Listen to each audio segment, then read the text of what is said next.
Buenas tardes, doctor, compañeros. Presentamos hoy nuestra práctica calificada, el tema a tratar, el Estado peruano y la economía, a través del análisis de propuestas presidenciales y soluciones alternativas.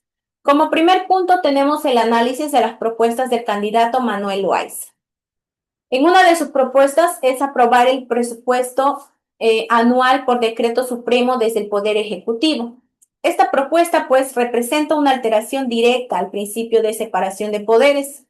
Según la Constitución Política del Perú, en su artículo 78, la aprobación del presupuesto nacional es una competencia exclusiva del Congreso, como representación del pueblo. El objeto de esta función, pues, es garantizar la fiscalización, el debate democrático y la transparencia en el uso de los recursos públicos.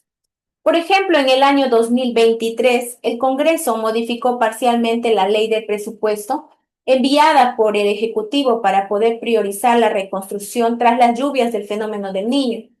Si el Ejecutivo tuviera el poder exclusivo de aprobarla, habría menos control sobre cómo se asignan los recursos cruciales. En consecuencia, concentrar esta atribución en el Ejecutivo elimina el contrapeso constitucional, facilita el uso clientelista del gasto y vulnera el principio de legalidad y control político. Además que podría generar protestas sociales por percepciones de favoritismo. En su segunda propuesta, crear nuevos impuestos desde el Ejecutivo por razones extraordinarias, esta medida contradice el artículo 74 de la Constitución Política del Perú, que indica que solo el Congreso puede establecer tributos mediante ley. Esta norma garantiza que los ciudadanos, a través de sus representantes, tengan voz en decisiones que afectan a la economía, ¿no? En el año 2022, la aprobación del impuesto a los plásticos de un solo uso, pasó por el Congreso y fue objeto de debate técnico y ambiental. Si el Ejecutivo impusiera impuestos directamente, se eliminaría este proceso participativo. En consecuencia, pues, esta medida genera inseguridad jurídica y desincentiva la inversión. Empresas nacionales e internacionales podrían verse sorprendidas con nuevas cargas sin planificación, afectando el empleo. La OCDE, que es la Organización para la Cooperación y Desarrollo Económico, ha advertido que sistemas fiscales poco predecibles afectan la competitividad del país. Como otra propuesta, nos indica él, pues, centralizar la decisión sobre obras públicas en el gobierno nacional. La descentralización es un principio fundamental del Estado peruano desde la Ley Orgánica de Gobiernos Regionales, la Ley 27867.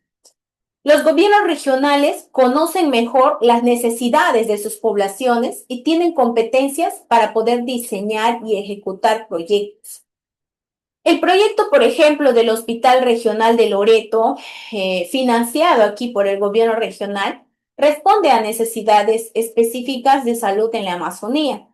Si estas decisiones se tomaran desde Lima, podrían no considerarse aspectos logísticos o sanitarios locales.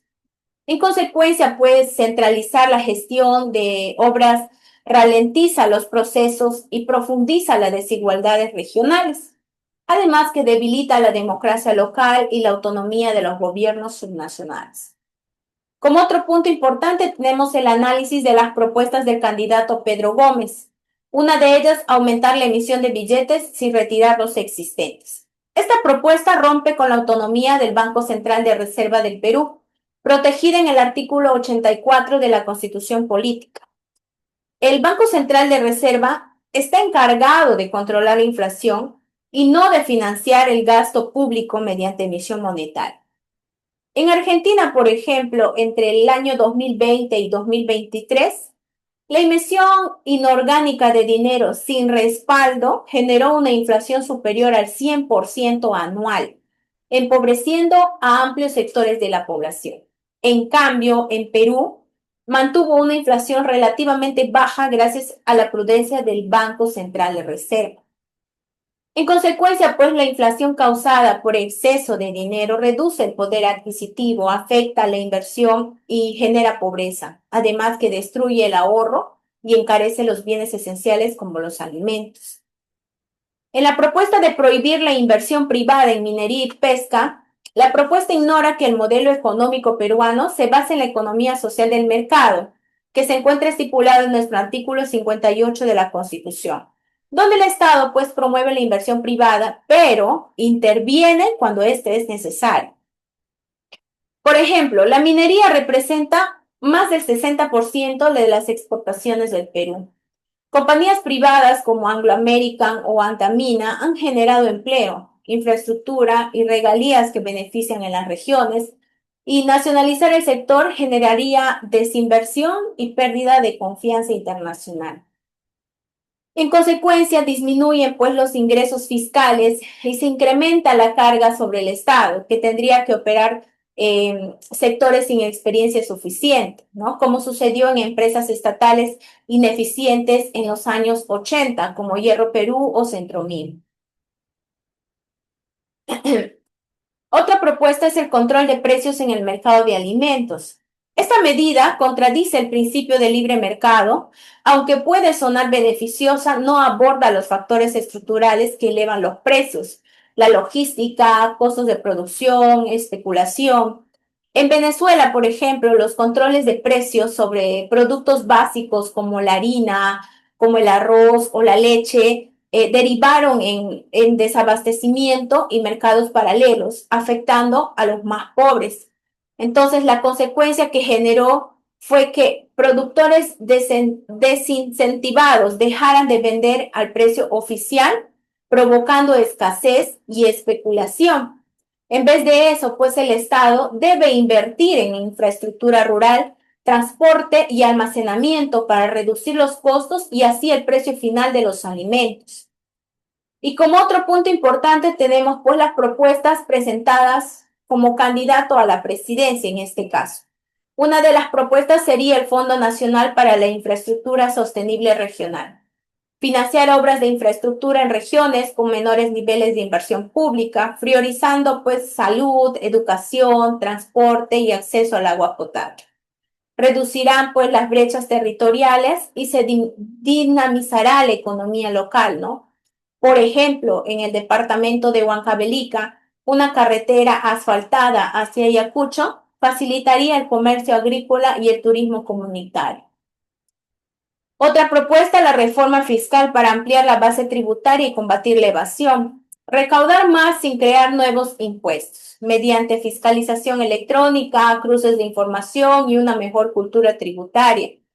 Aumentan pues los ingresos del Estado sin cargar más de los que ya pagan. En Chile, por ejemplo, el uso de facturación electrónica y control cruzado con bancos ha reducido significativamente, la evasión del IVA, que es el impuesto al valor agregado.